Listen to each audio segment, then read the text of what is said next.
And then one of our final figures that we have in there is the Golem, which was from a 1922 German film.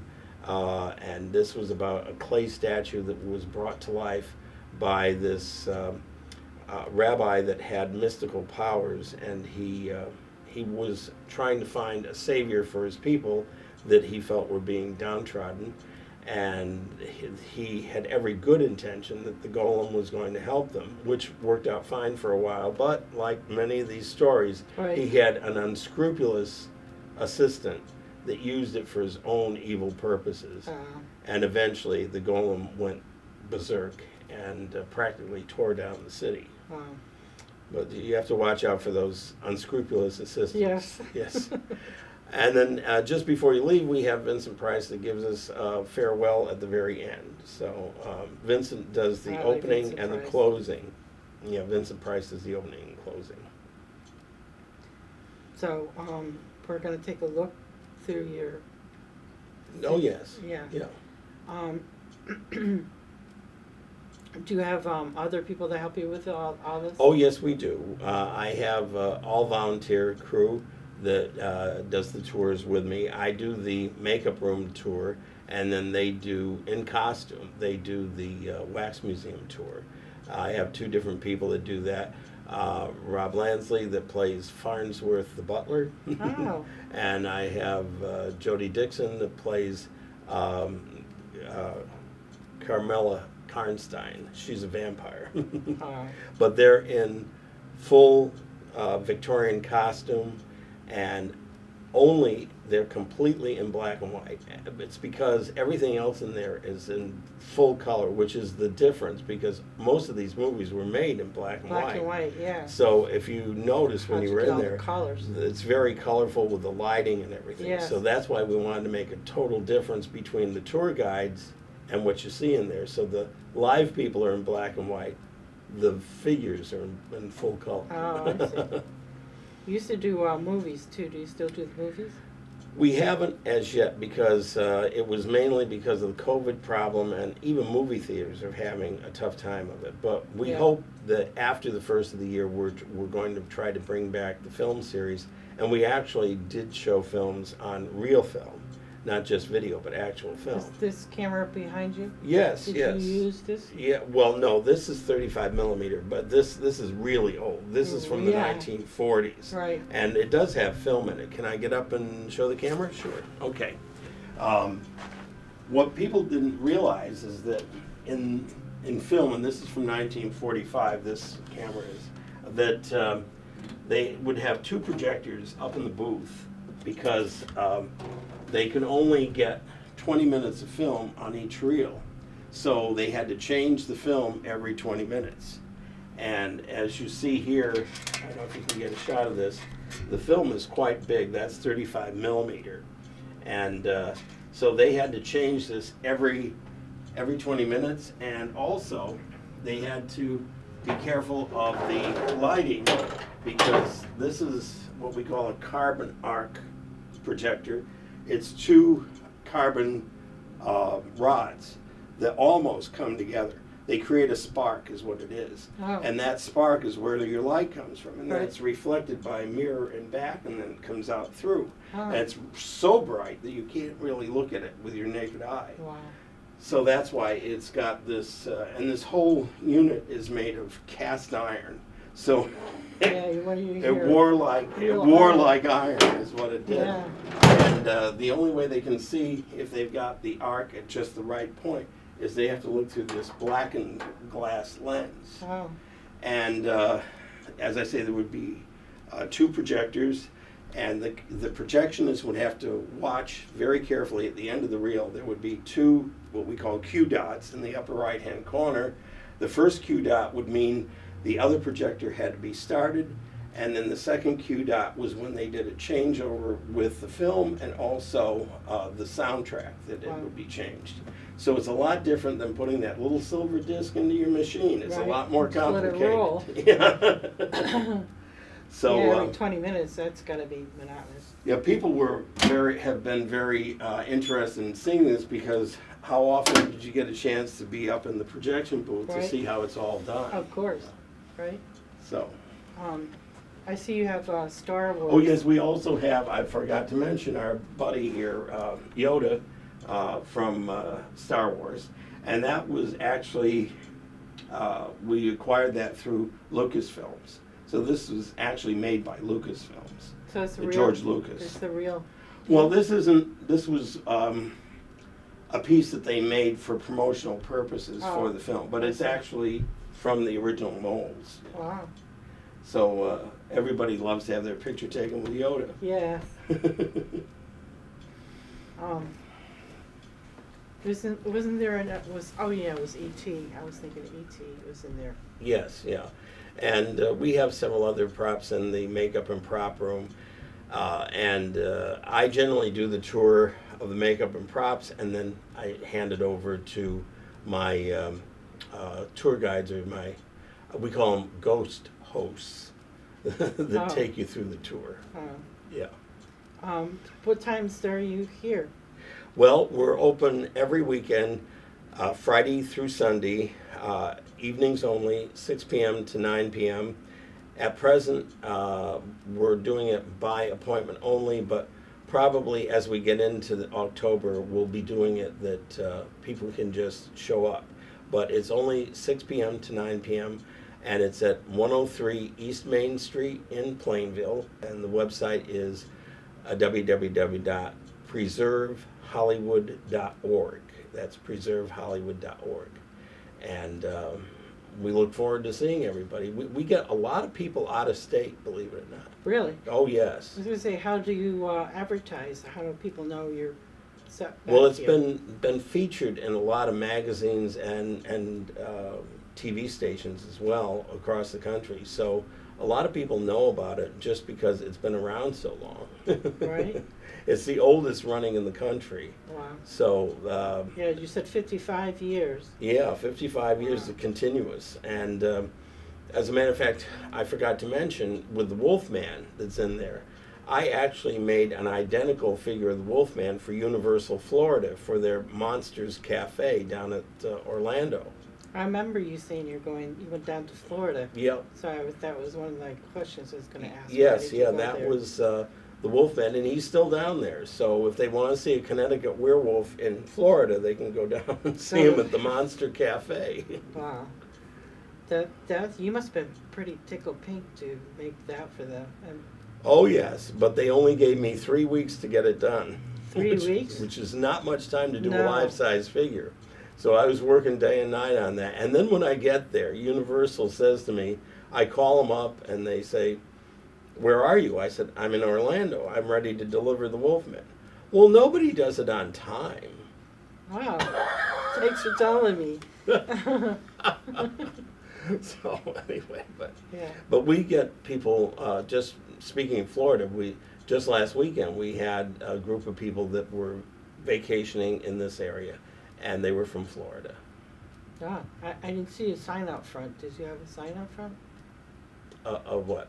Of Witch's Dungeon? Oh yeah, it's that's right up back on the here? building. Oh, yeah, on the building. It's on the building, yeah. Yeah. Well, this is really, really awesome. You should come. No, can't say People will that. love it. Scratch that. Go ahead. Yeah, I went through here. It's awesome. The monsters, they look so real, and their eyes look like they're seeing right through you. Yeah, it's real glass You eyes. can feel them behind your back too. It's like, ooh. That's why, as I mentioned, some people don't think to look above, and they've got the Hunchback of Notre Dame looking down at them, and they say, "Ooh," you know. Yeah, I don't remember. I'll have to look again when Yeah, we go through. okay. Yeah. But yeah, we have, and you'd be surprised. A lot of kids, I'm talking about, 7, 8, 9-year-olds, they know these characters. They can even say their names of when they go through. So they Can. They're because so they've older. seen them on TV. Yeah. And they know the characters like that. And as I mentioned, I think earlier, if anybody says to you, the Frankenstein monster, Right. the only one you think of is Boris Karloff. Yeah. Really. Yeah. And the same thing goes for Dracula. If you I say was just gonna say Dracula, Count Dracula. it's Bela Lugosi. Yeah. And as I mentioned, this year marks the 90th anniversary of both those films. So Yeah, that's a long time. it sure is. It went by fast. So we've gone through a lot of. How are we doing on time? How much time? About 15 minutes. Oh, you got more time? Mhm. Oh, I didn't think you would. We're at 38 right now. 38. So I don't know. It was at. You want to go to 55 or 50? 50. Okay. So you got 11 minutes. Okay, well, what we could do is I could talk a little bit about Henry Hall and Vincent Price. Okay. If you want me to. Yeah. Okay? All right. So I noticed Henry Hall, Mhm. and you have your. Oh, you want me to bring, okay, let's start over with that then. Okay. Okay. What about Henry Hall again? He's your uncle? Henry Hall was my great uncle, and he was the very first movie werewolf in 1935.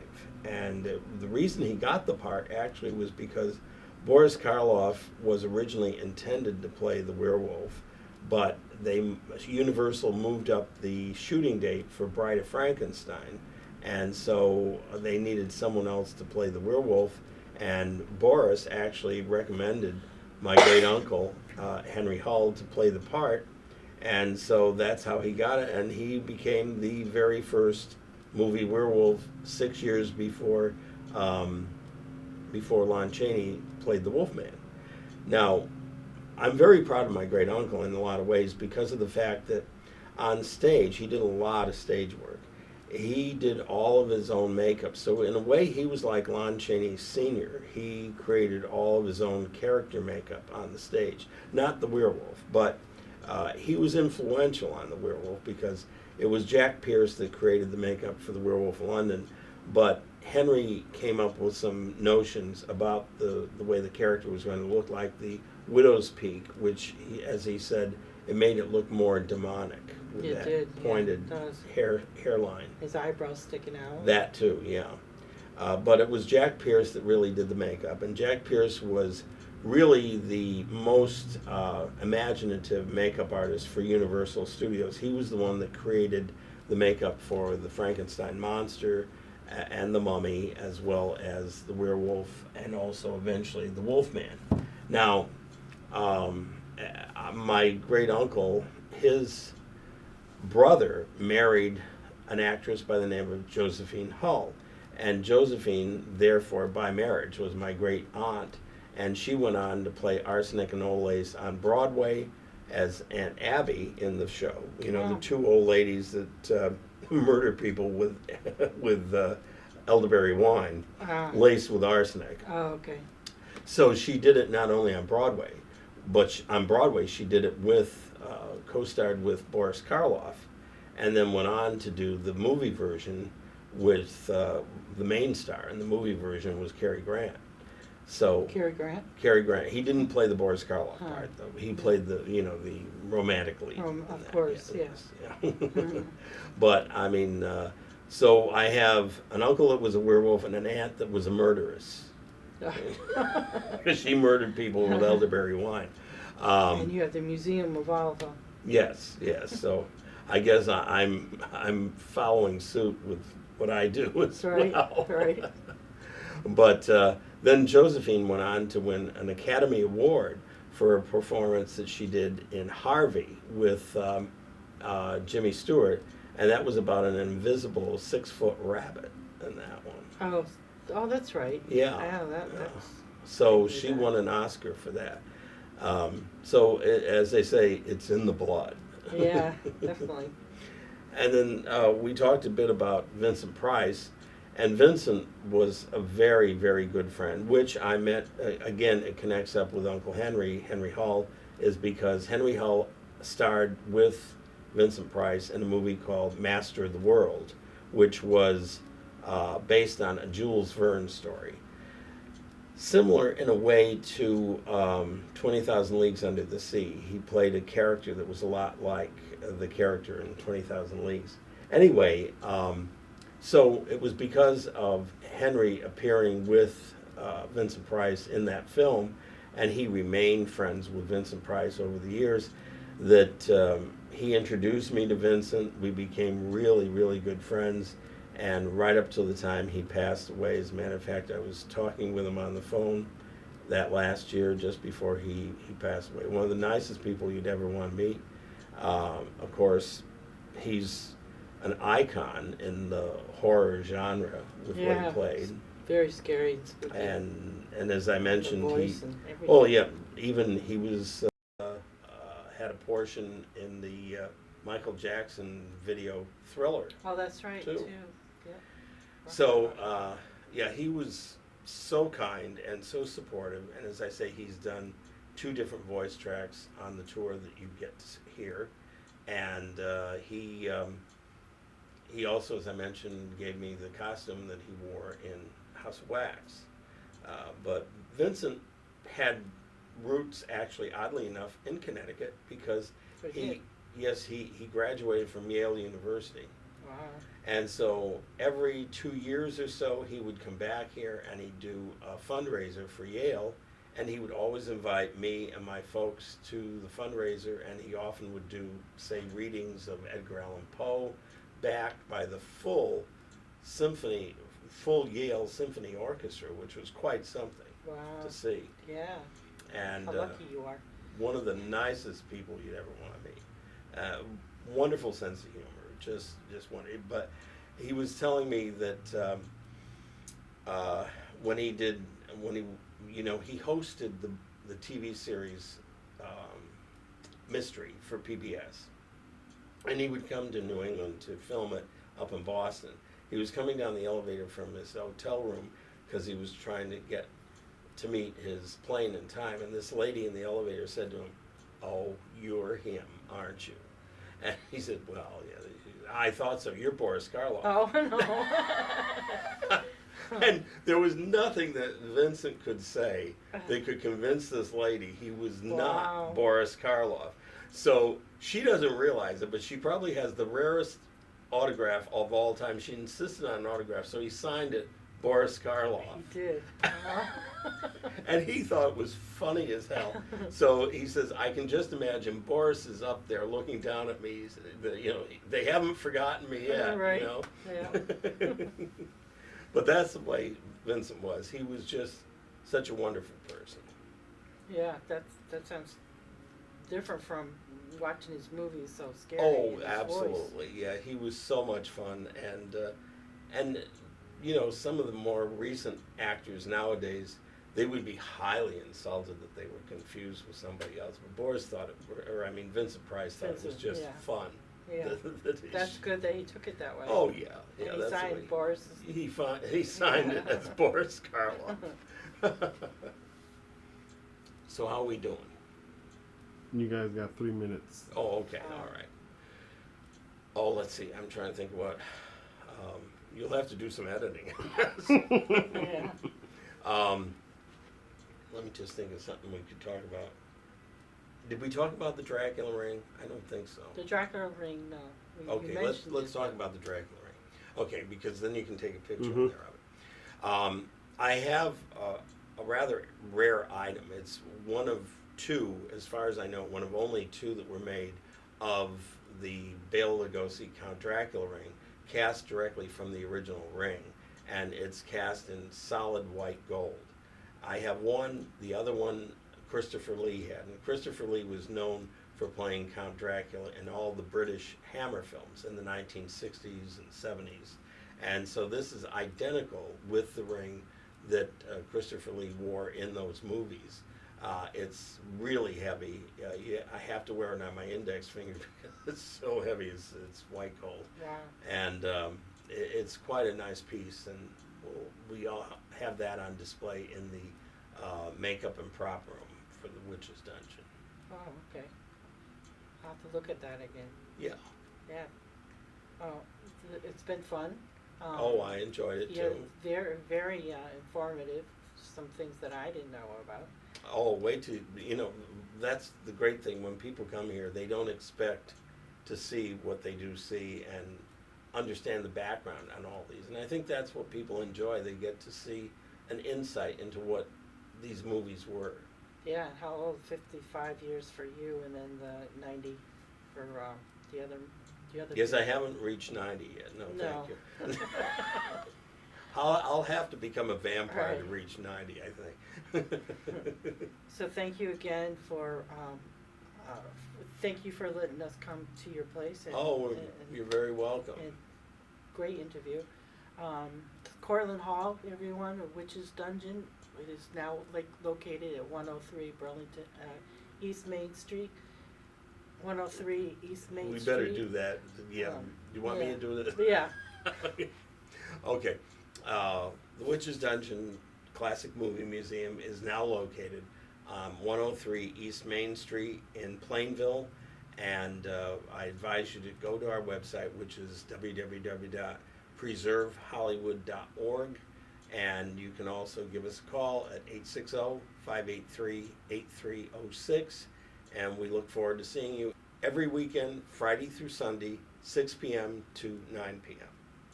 And we look forward to seeing you all. Yeah. It's been great. Thank you very much. Thank you. A pleasure.